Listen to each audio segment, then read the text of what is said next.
Pandit Jawaharlal Nehru auditorium खोले road इथं आपण द बिग ग्रीन फेस्ट असा कार्यक्रम घेतला आहे। त्याच्यामध्ये गेली 3 वर्ष अलर्ट संस्थेतर्फे आम्ही पुणे क्लायमेट वॉरियर्स असा उपक्रम राबवतो, ज्याच्यामध्ये 80 शाळांमध्ये 6वी 7वी 8वीमध्ये मुलांमध्ये अवेअरनेस आणि त्यांच्या माध्यमातून त्यांचे पालक आणि समाजामध्ये सुद्धा जनजागृती व्हावी की आपण आपलं स्वतःचं कार्बन फुटप्रिंट, आपलं स्वतःचं होणारं प्रदूषण हे कसं कमी करता येईल ह्याच्यावर आम्ही भर देत असतो।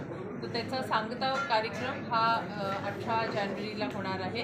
त्याच्यामध्ये वेगवेगळ्या शाळांचे स्टॉल्स असतील, वेगवेगळे NGOजचे स्वयंसेवी संस्था आहेत पुण्यामध्ये, ज्या कोण पाण्यावर काम करतात, कोण एअर क्वालिटीवर करतात, कोण सॉलिड वेस्टवर करतात, यांच्या उपक्रमांचं प्रदर्शन त्या ठिकाणी मांडलं जाणार आहे। अनेक पुणेकर नागरिक असे आहेत की त्यांना ह्याच्यात सहभागी व्हायचं असतं, कारण शेवटी हे महानगरपालिकेचं काम असलं तरी नागरिक म्हणून आपलीसुद्धा काही फार मोठी जबाबदारी असते। तर त्यांना एक्सपोजर मिळावं या दृष्टीने आपण हे स्टॉल्स मांडलेले आहेत। काही जण घरगुती इको फ्रेंडली असे प्रोडक्ट्स करतात, एस्पेशली कोविडनंतर खूप अवेअरनेस बदलला आहे की इको फ्रेंडली प्रोडक्ट्स आम्ही वापरणार, तर त्याचं आपण एक्झिबिशन मांडणार आहोत।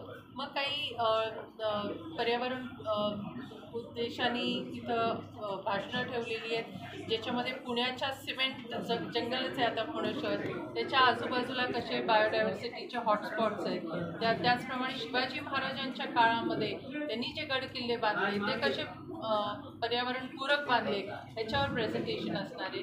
आदिवासी लोकांचं वेगवेगळ्या ठिकाणून येणार आहेत, आसाम आणि वेगवेगळे स्टेट्समधून, त्यांनी पण केलेल्या बांबू त्यांचं ड्रॉइंग आर्ट ह्याचं पण एक्झिबिशन असणार आहे। एवढंच नव्हे पण ते नागरिकांना शिकवणार सुद्धा आहेत ते कसं करायचं।